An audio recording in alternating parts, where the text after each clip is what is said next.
Good afternoon, everyone. Sorry to be late, and I have a few things to start with, so I hope you'll bear with me for a moment. Starting with starting with quite all right. Please continue. Starting with travel, Secretary Blinken will depart tonight for Vienna, Austria, where he will serve as head of delegation for the United States during the high-level segment of the 67th session of the United Nations Commission on Narcotic Drugs. The Secretary will be working to build on the momentum of the global coalition to address synthetic drug threats that he launched last summer, and which now has 149 countries and 14 international organizations participating.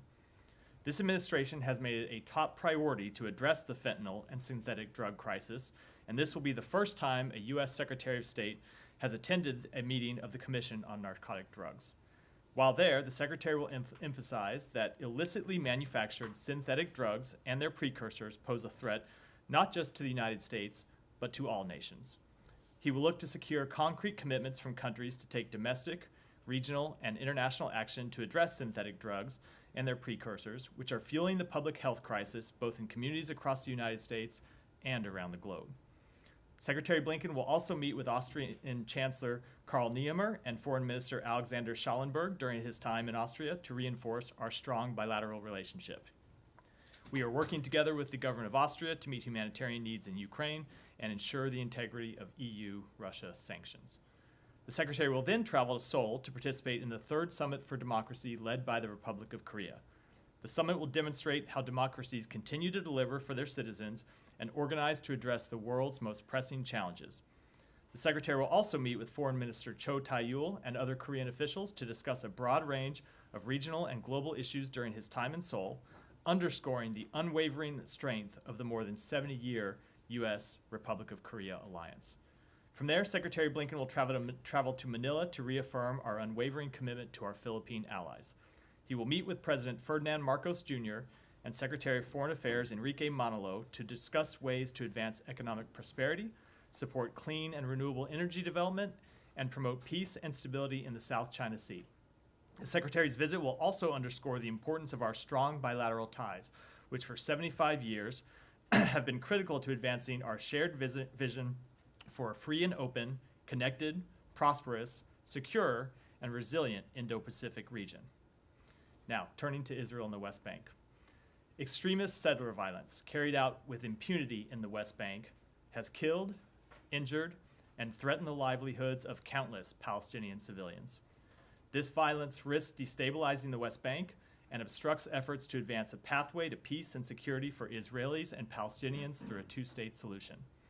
There is no justification for violence against civilians, no justification for forcing families from their homes.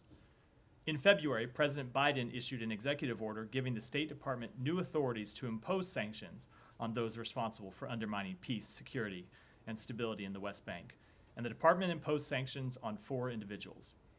Today, we are imposing further targeted sanctions on 3 Israeli individuals involved in undermining stability in the West Bank. We have also designated 2 associated entities referred to as farms. These West Bank outposts are owned or controlled by designated individuals, have acted as a base from which to launch violent acts, and are illegal even under Israeli law.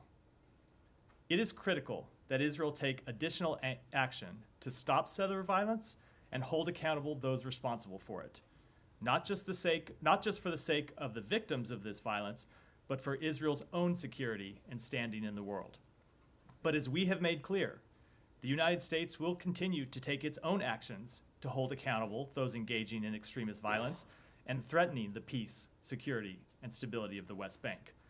This includes through actions like those taken today, through the visa restriction policy announced by Secretary Blinken in December, under which the department has taken steps to impose visa restrictions on dozens of individuals.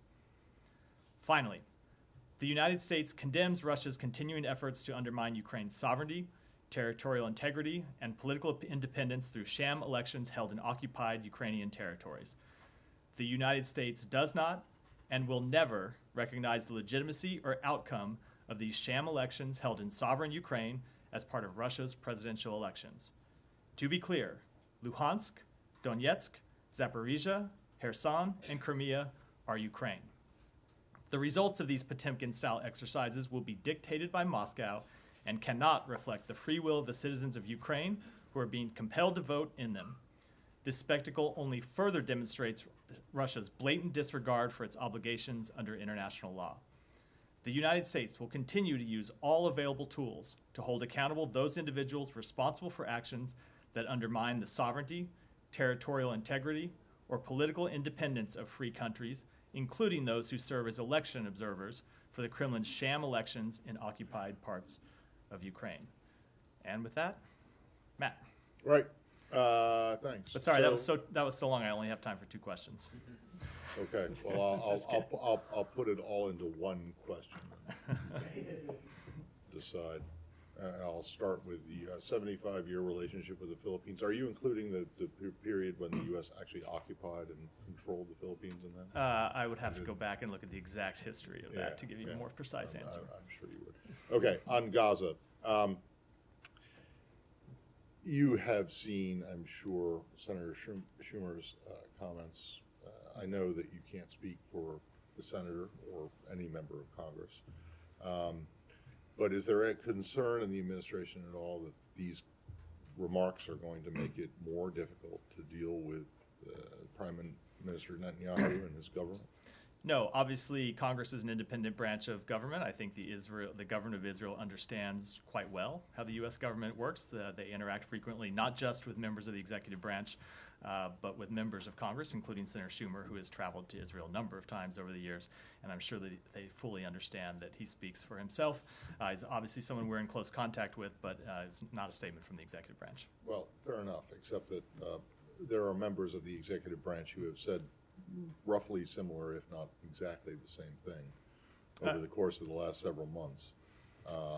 And so I think there is a suspicion out there that Senator Schumer was putting out publicly what had been being said privately. No, that is not the case. These are statements made by Senator Schumer, not by the Biden administration. Okay, so there's no frustration in the administration with Prime Minister Netanyahu and his government? Look, there are a number of things that we want to see Israel do differently. We've made that quite clear. I've said it from this podium, as you know, a number of times, and we've made quite clear in direct conversations with the Prime Minister.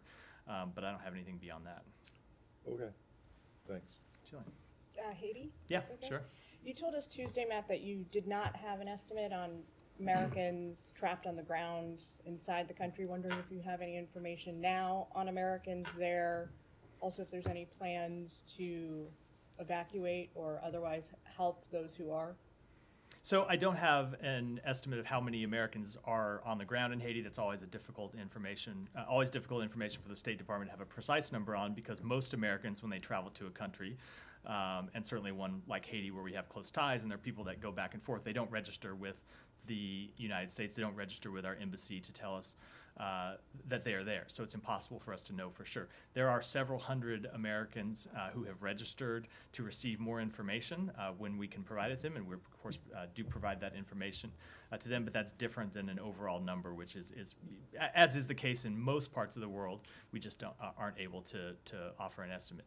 With respect to your second question, we always plan for all sorts of contingencies, but no, we are not planning for any. We are not actively planning for any evacuation. And I would remind you and others that Haiti has been a level 4 country with respect to our travel advisors since 2020.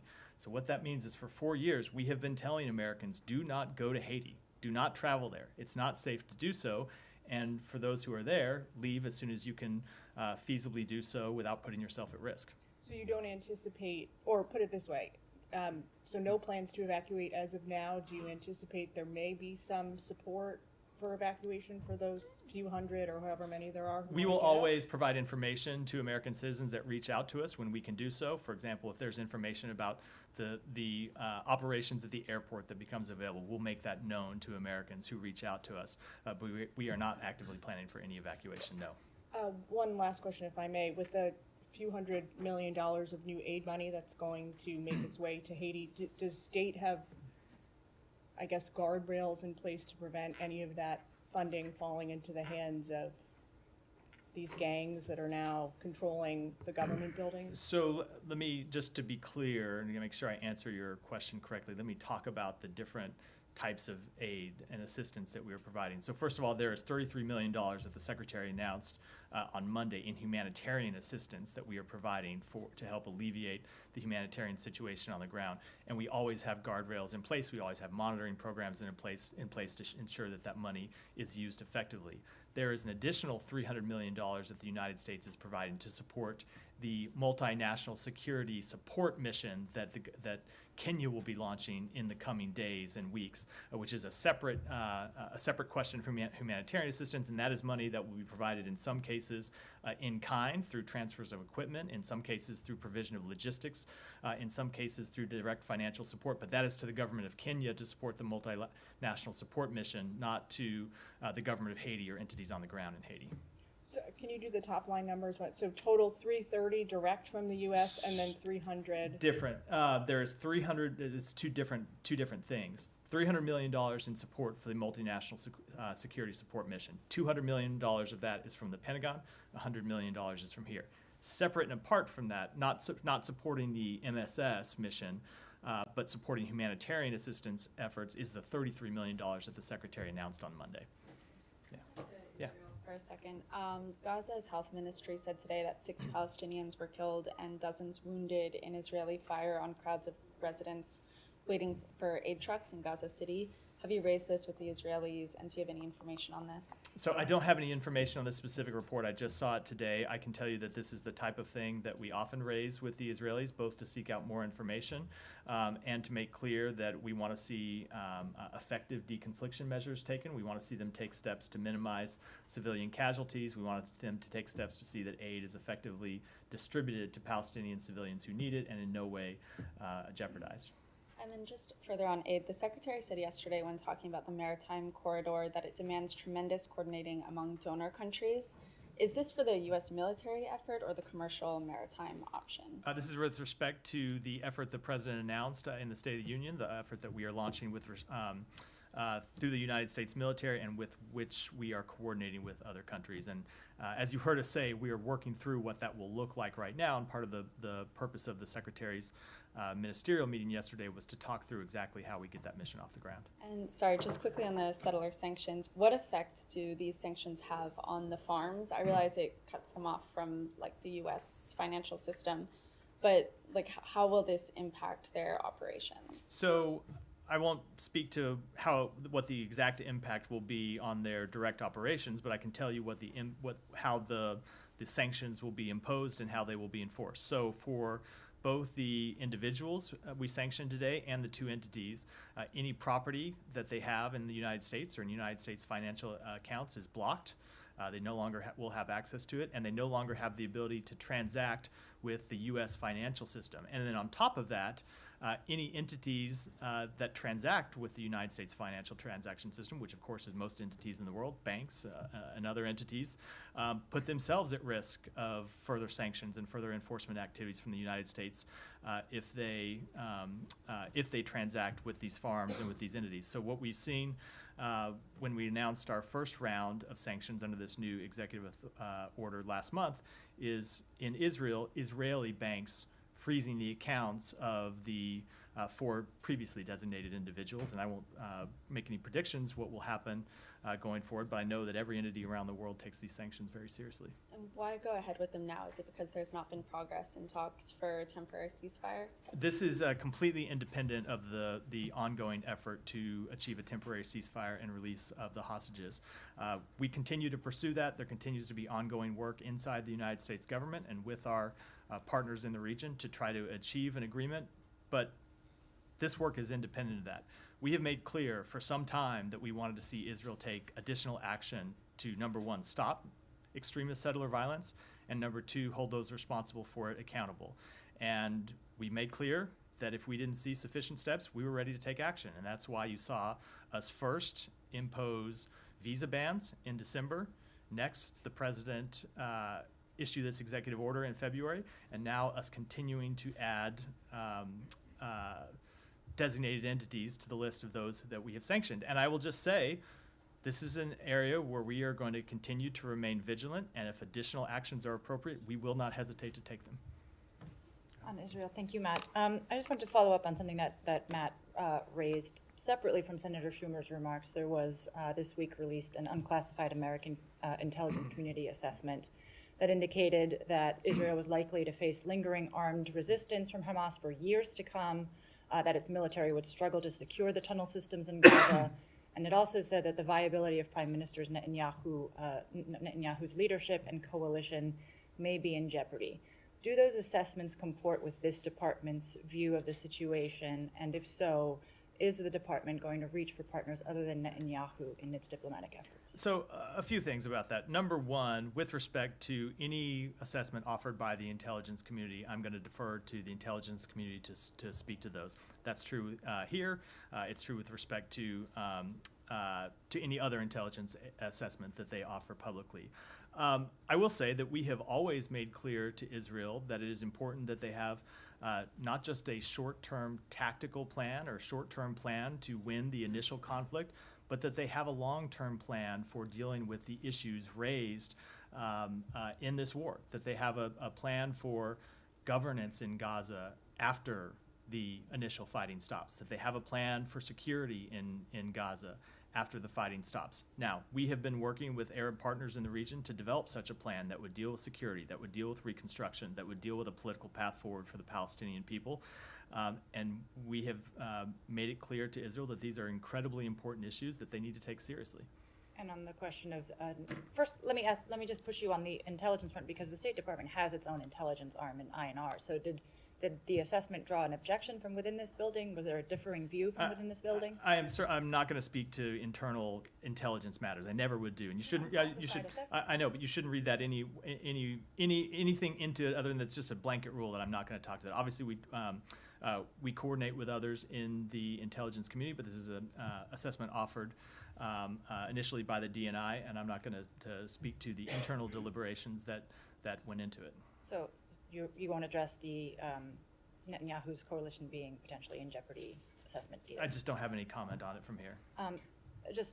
As an additional, unnamed officials as a result of these assessments within Israel have accused the U.S. government of trying to oust the prime minister. Do you care to respond to those? So with respect to that, I would say that this is an intelligence community assessment, similar to assessments that the intelligence community offers from time to time, not about Israel, but about countries all around the world. It has nothing to do with trying to take a position in internal Israeli matters or take a position in internal Israeli politics. We do not have a position on that. Who leads the government of Israel is a matter for the Israeli public to decide, just as that is a matter for the residents of any country to decide with respect to the leadership of their country. We deal with the elected prime minister. We will always deal with the elected leadership of Israel. That will always be our policy. Okay, one last one on hostage talks, because you mentioned there was ongoing work. Is it the case that the stakeholders surrounding the talks are just waiting for a response from Hamas, or is there a revised offer being put on the table? I'm not going to get into any level of detail other than to say that there continues to be an offer on the table to Hamas, as you heard the secretary say when he was at this podium yesterday, that we think they should accept. Kylie, and welcome back. I know the secretary said it yesterday, but from you, welcome back. It's good to be here. Sorry to beat a dead horse, but I do have one more question on the Netanyahu remarks, specifically what Senate Majority Leader Chuck Schumer said. I understand that you're not going to, talk about if you guys coordinated or anything like that. The White House did say that they were given a heads up ahead of those remarks, but we did not coordinate. We were given a heads up, but we did not coordinate. Okay, but he called for a new election in Israel. Can you just clearly say if the administration agrees that this is time for a new election or not in Israel? That is just not a position that we have taken. So you won't take a position either way as to if you agree with those remarks or not? No, they are remarks that he made, and he, as I said, Congress is an independent branch of government.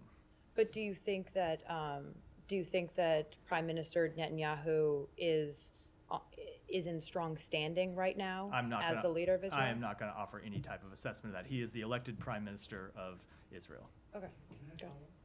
Yeah, Said, go ahead. Thank you, Matt. Very quickly on the Netanyahu, Chuck Schumer thing. I know, Congress is a separate entity and so on, but do you agree that Mr. Netanyahu is an obstacle to peace when it comes to the two-state solution, considering that he said that time and again? I, once again, am just not going to offer any independent assessments about the government of Israel. I think I've made that fairly clear. I will make clear what our positions are with respect to a two-state solution. We have made that very clear for some time, but with respect to assessments about the government of Israel, that's not something I'm going to do from this podium. All right. Now, Israel says it plans, it's been reported that Israel, in fact, it was reported by AP, that Israel plans to direct Palestinians out of Rafah ahead of anticipated offensive. I mean, is that really acceptable? I mean, you know, are they a herd of cattle? You keep moving them north, south, and so on. You keep moving them from place to place. They're going to put them in, like they call them, human islands and so on. So, Is that really acceptable to the government of the United States? So I saw the comments. What I have yet to see, and what our government has yet to see, is a plan from the government of Israel. So before I pass any sort of judgment, we are going to continue to do what we have said we would do, which is look for the government of Israel to provide a plan about how they would address the humanitarian situation in Rafah. Absent having seen such a plan and seeing that such a plan is credible and can be executed and implemented, that type of operation is not one that we could support. But while we saw the comments at a press conference, that's different from a plan, and we've yet to see a plan. Yeah. But in principle, I mean, the notion of moving people like this, keep moving them endlessly. I don't know for how long. You know, maybe this war will take another 6 months and so on. Is that something that's fine with you? Yes, with respect, I will wait to see. I will wait to see a plan. Let me ask you on UNRWA, if I may. Can I ask you on UNRWA? Of course.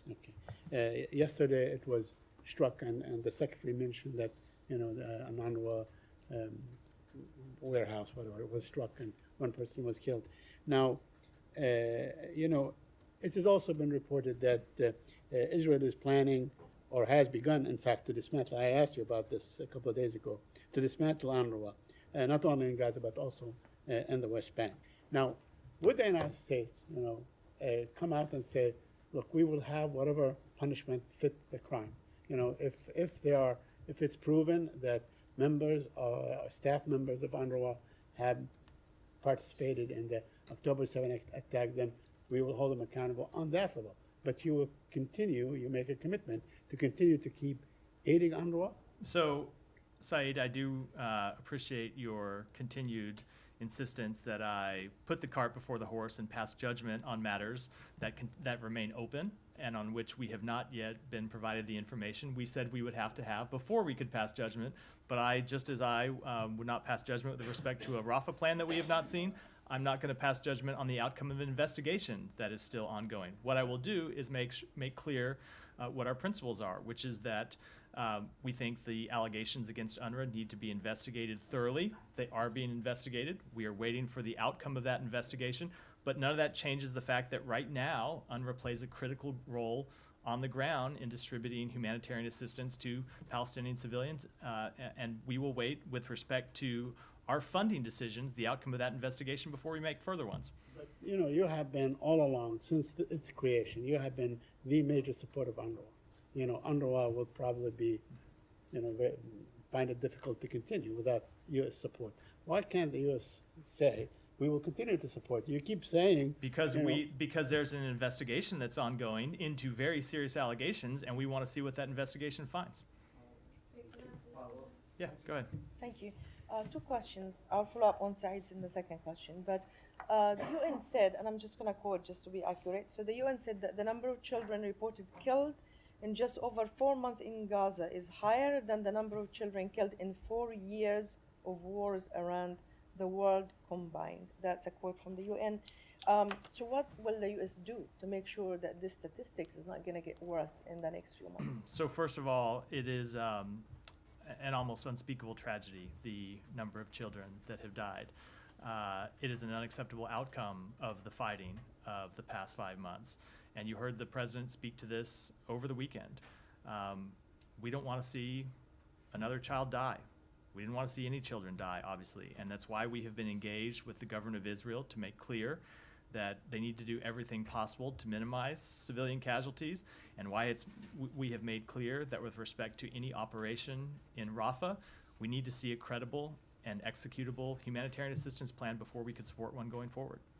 Okay, on UNRWA, correct me if I'm wrong, but basically the U.S. is holding any funds or resuming the funds until the results of the investigation is concluded. Is that correct? That's correct.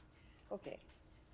According to my information of talking to your UN officials, they're saying basically that Israel never provided an evidence to show these 12 members are involved.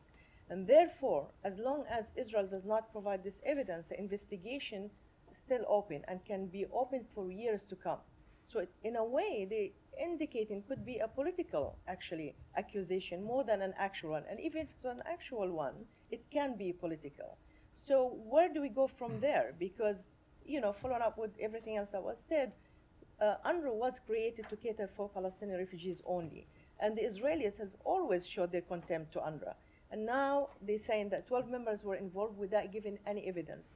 My understanding is they give only orally they convey the message, but no evidence. There's a few things about that. So, number one, I can't speak for the United Nations with respect to its investigation. Only they can do so, obviously. But they have communicated directly to us that they have the ability to conduct a thorough investigation in this, and we have confidence in their ability to do that, especially with respect to the former French foreign minister with whom the Secretary has a long-standing working relationship. We have confidence in their ability to investigate these allegations. But second of all, and that maybe even more importantly, I think you have to remember why we made our decision to pause funding in the first place. It was not because of allegations that the government of Israel brought to us. We hadn't heard from the government of Israel about these allegations. It was about allegations that UNRWA brought to us.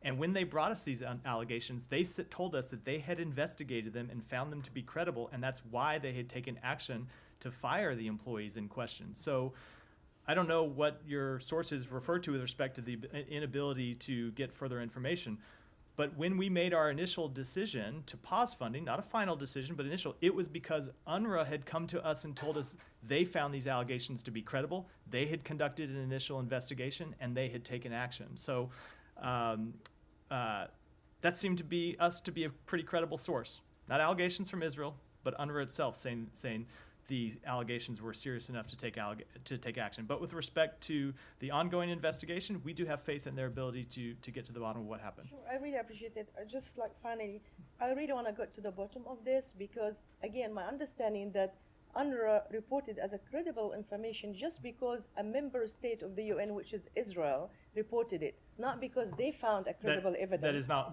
because they are a member state and they have to investigate. That is not what was communicated to the United States when they first brought it to us. But let me just come back to a broader question, which is something Saeed said, which is the United States has been the largest funder of UNRWA since, I don't know if it's since the beginning, but certainly going back for decades, we have been the largest funder of UNRWA. We are the largest funder of humanitarian assistance to the Palestinian people. That commitment on behalf of the United States to continue funding humanitarian assistance remains. And you can count on it from this administration. And you don't just have to look at my words standing here at the podium. You don't just have to look at what Secretary Blinken said when he was here yesterday, but look at the budgets that President Biden has submitted to Congress. In the supplemental budget that is pending right now in Congress, we have requested billions of dollars in humanitarian assistance that would be used to deliver food and water and medicine to the Palestinian people, and that's because we believe it's important. In the budget that was request that was just submitted to Congress on Monday by this administration, we requested billions of dollars in humanitarian assistance to deliver items to the Palestinian people that they desperately need. So now, yes, there is a question with respect to UNRWA because of these allegations that UNRWA deemed credible and took action on, and because of the ongoing investigation. But when it comes to our commitment to providing humanitarian assistance to the Palestinian people, there should be no question because we have put our money where our mouth is. Alex, go ahead. Thank you, Matt. A couple of questions. I want to go back to your opening statement on Russian sham elections. You said. Yeah, let's stay in the region. Go ahead. Sorry, I want to Alex. On the maritime corridor, Matthew, for how long will it be set in Gaza, and then will it help in evacuating Palestinians from Gaza, or its main goal is only to bring in aid to Gaza? So the primary purpose of this maritime mechanism is to deliver humanitarian assistance to the Palestinian people in Gaza. With respect to specific questions about how it will operate, what it will do, I would refer to the Department of Defense, which is the lead agency. It is a military, it is intended as a military mechanism at this time, being operated by the military to deliver humanitarian assistance. We are playing a diplomatic role in helping get it off the ground and secure support from allies and partners, but with respect to its specific operations, I would defer to the Pentagon. And secondly, on reports that the Palestinian president intends to appoint his economic advisor, Mohammed Mustafa, to the post of prime minister. Do you support such an appointment? I don't have any comment on those reports. We have not seen them take an official action, so I wouldn't comment on speculative reports. And I have one more question on Iran, but maybe after. We'll finish up Israel, and then we can do the broader region. Go ahead. If this is Israel related. Yeah, you. Yeah. Thank you. Sorry, I know. Yeah. No, yeah. Well, happy Pi Day to all who celebrate. Question one is about the children in Gaza. Thousands of kids have been killed in Gaza. There's reports of crippling mental health conditions among all Palestinians, kids no less. Kids as young as 5 saying that they want to take their own lives.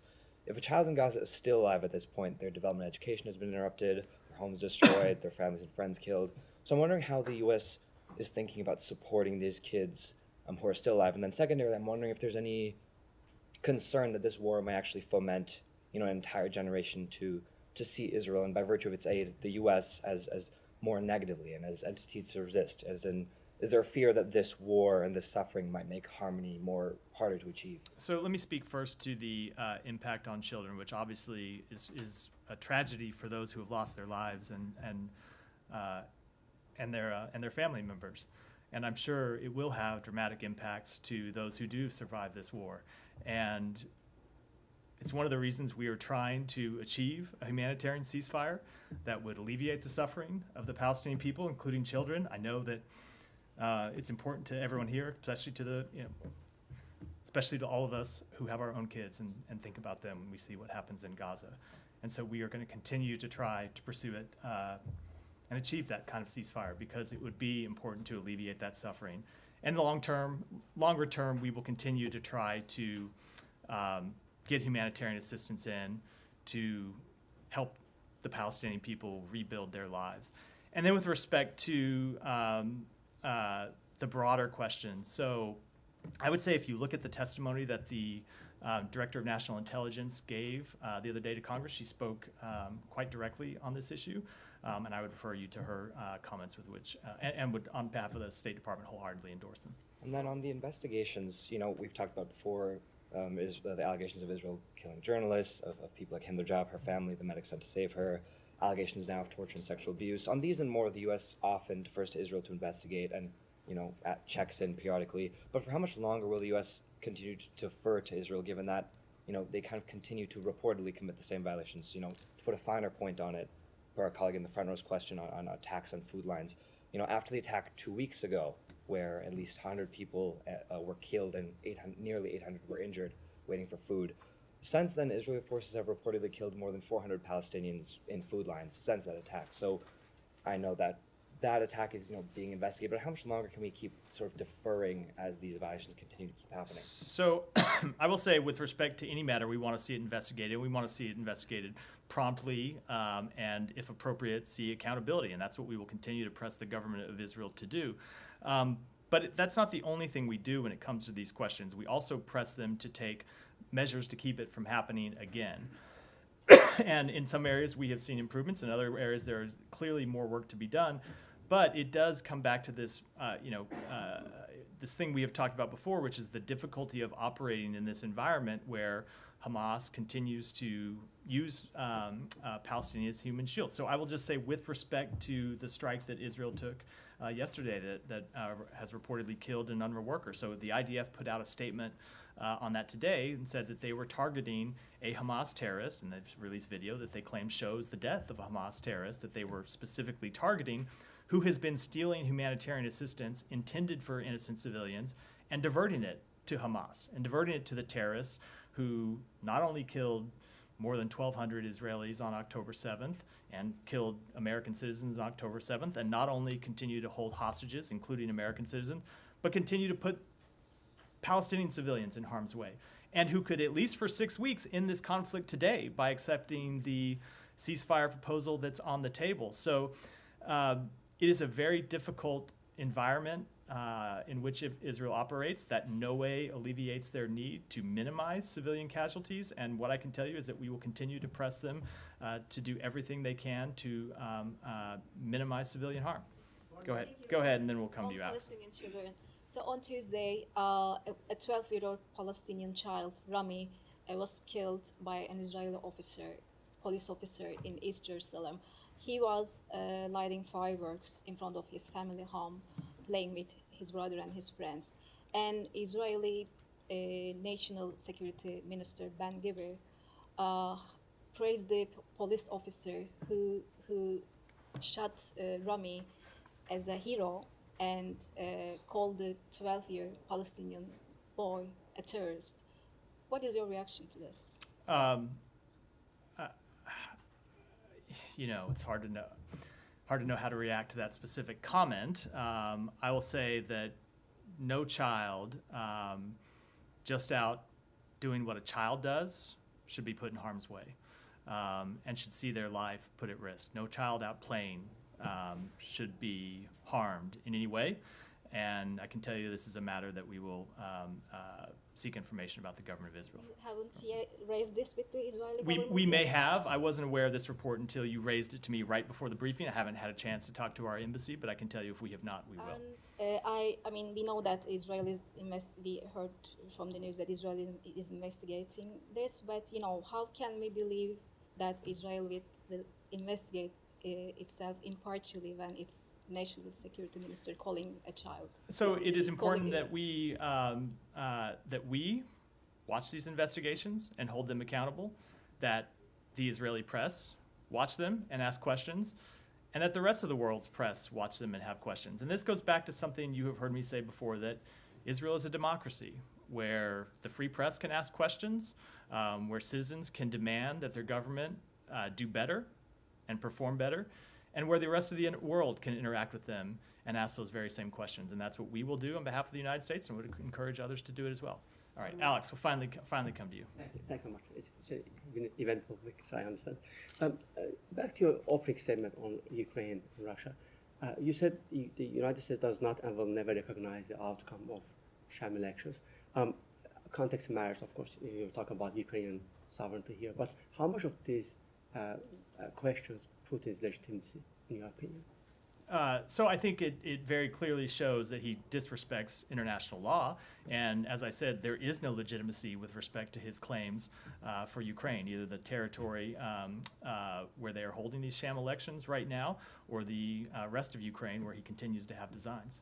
But in terms of the election that Putin is running this time, United States will not recognize Putin as an elected president next week. Is that look, I think when it comes to the elections in Russia, first of all, the Russian people deserve free and fair elections and the ability to choose among candidates representing diverse views. They deserve access to impartial information. If you just look back at what we've seen over the past few weeks, we saw the Kremlin's leading critic, Alexei Navalny, die in custody following years of harassment and abuse. We've seen the Russian government attack one of his longtime aides, and we've seen them continue to deny anti-war candidates registration on spurious grounds and deprive Russian voters of genuine choices. So we have seen the Russian government, not just over the past months in the lead up to this election, but of course for years, crack down on the ability of Russian civil society to operate, the ability of independent journalists to exercise their legitimate rights, and of course the ability of the Russian citizens to speak clearly.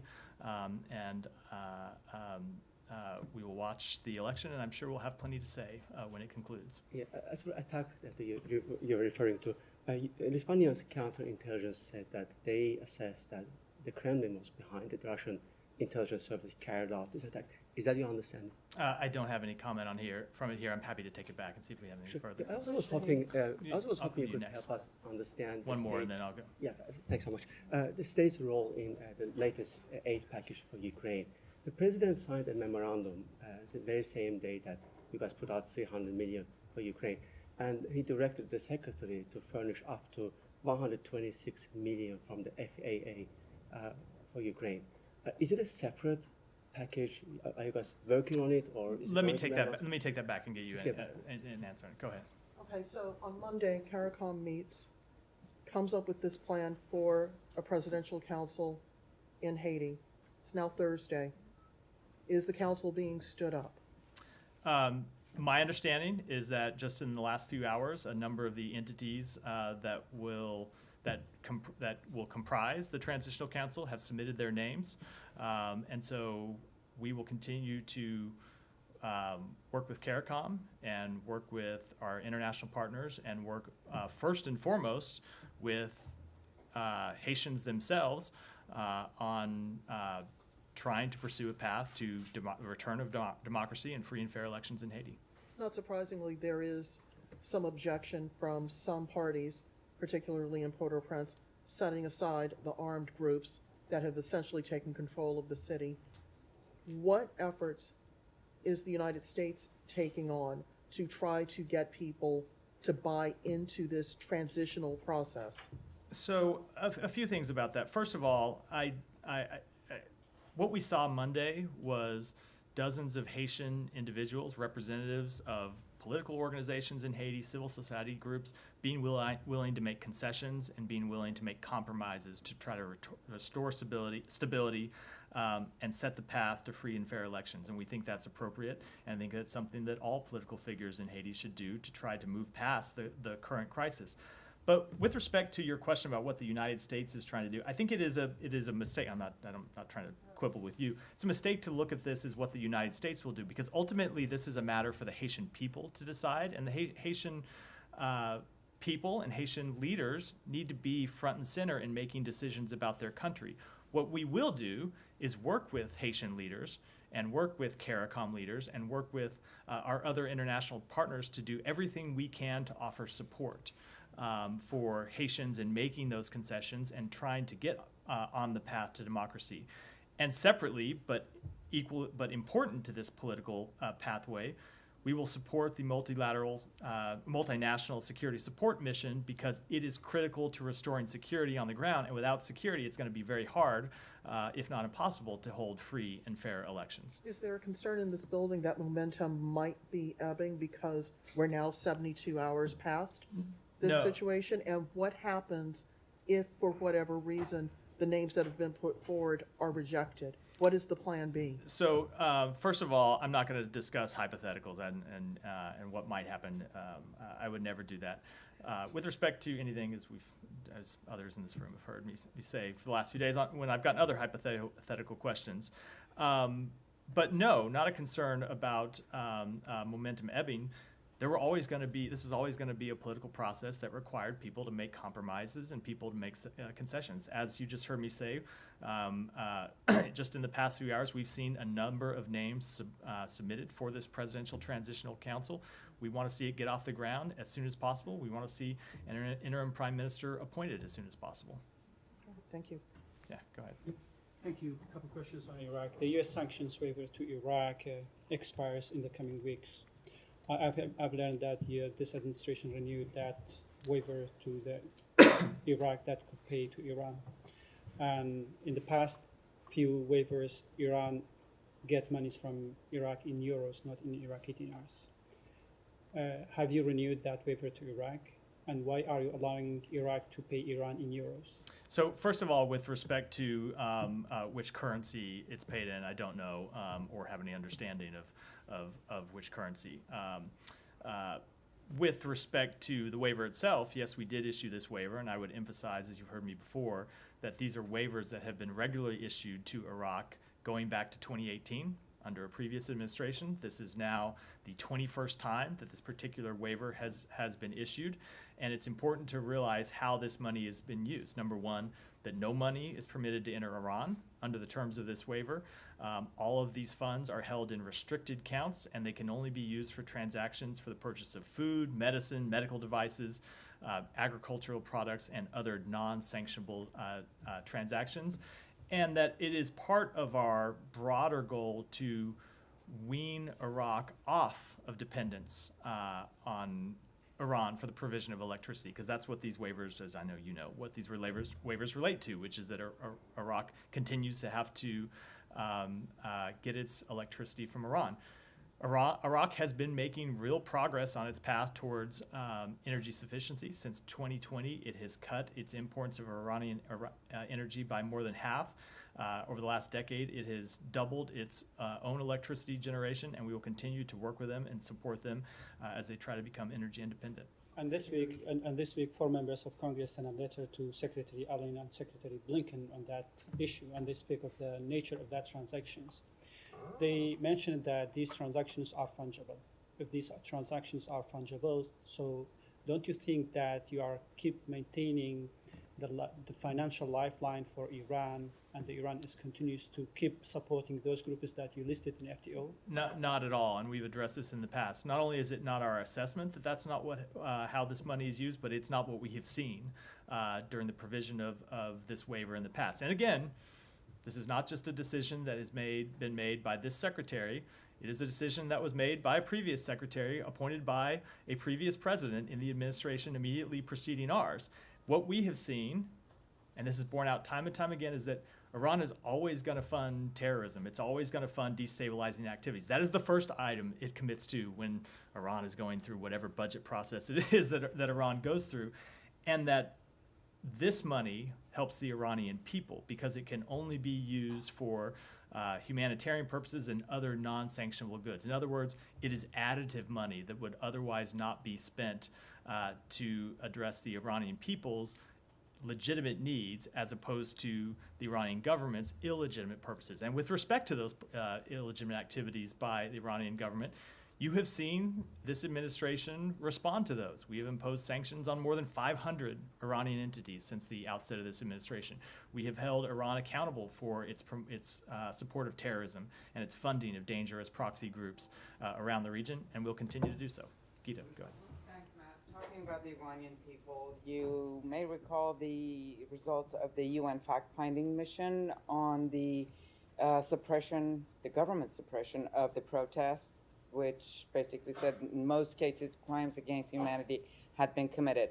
Now, the U.S. Commission on International Religious Freedom, based on that report, is urging the Biden administration to support a UN Security Council referral to the International Criminal Court.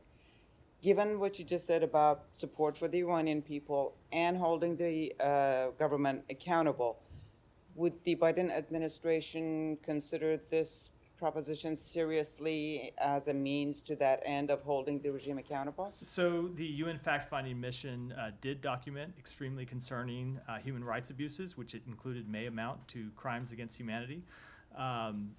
We strongly support the resolution under consideration at the UN Human Rights Council that renews mandates for the fact-finding mission and the special rapporteur on human rights in Iran for another year. And with respect to the other question, I don't have anything to announce today. Okay. Another, somewhat in the same light, the Iranian government has also been persecuting athletes. Now, with the upcoming Olympics in Paris, Senator Marsha Blackburn has written to the International Olympic Committee and asked not to allow the Iranian team in. Any comments on that? Do you think that's another way of possibly holding the Iranian regime accountable? So we certainly agree that Iran's ongoing human rights abuses are horrific. As I just said, we saw the UN fact-finding mission's conclusions with respect to possible crimes against humanity. I don't have anything to announce with respect to the Paris Olympics today, but we continue to look at and pursue numerous ways to respond to the Iranian regime's abuse of its citizens. Go ahead. No. U.S. Congressional Committee holding its hearing next week on the fairness of Pakistan's elections. Assistant Secretary Donald Lu has been asked to testify before the committee. What is your reaction on the announcement of this hearing, and will its findings have any impact on U.S.-Pakistan relations? So with respect to the hearing, any number of State Department officials testify all the time before Congress. We see it as an important part of our jobs to help Congress do its job, both from a policy-making perspective and from an oversight perspective. So we always look forward both to the informal conversations we have with Congress, the formal conversations, and of course, the actual testimony that our officials provide. So as you know that former Prime Minister Imran Khan and his supporters alleged that Assistant Secretary Donald Lu threatened to destabilize his government during the March 2022 meeting with the Pakistani ambassador. And according to media reports, after his allegations, Imran Khan's allegations, few members of his party sent some threatening messages to Mr. Donald Lu. So those members might be, maybe, because it's an open hearing, they might be there. So do you have any concerns on security of Mr. Donald Lu in that hearing? So first of all, with respect to the underlying allegations against Assistant Secretary Lu, they're false. They've always been false. You've heard me say that more than once, more than twice, more than 10 times probably. Of course, we take any threats towards U.S. officials seriously and condemn any effort to threaten the safety and security of our diplomats. So one last question. Yeah, go ahead. Thank you, sir. Sir, India has implemented a controversial citizenship law that has been widely criticized for excluding Muslims. Establishes a religious test for migrants from every major South Asian faith other than Islam. So do you have any comments on this in relation to discussion about religious freedom? So we are concerned about the notification of the Citizenship Amendment Act on March 11. We are closely monitoring this act, how this act will be implemented. Respect for religious freedom and equal treatment under the law for all communities are fundamental democratic principles. Daphne, and then we'll stop for the day. Wrap for the Can day. I just get back to the waiver quickly? It's the waiver allowing Iraq to pay Iran for electricity, right? It is. That was issued? It's a simplification of it, but it is the way it works. Iraq has been importing electricity from Iran. It doesn't pay Iran directly for that electricity. It deposits money into these restricted accounts, and then when we issue these waivers, it allows the money in those accounts to be used for humanitarian and other non-sanctionable purposes. But the money itself doesn't actually move from Iraq to Iran. Right, and then was it issued for another 120 days? Yes, it's a standard period. Thank you. All right, thanks everyone. Thank you.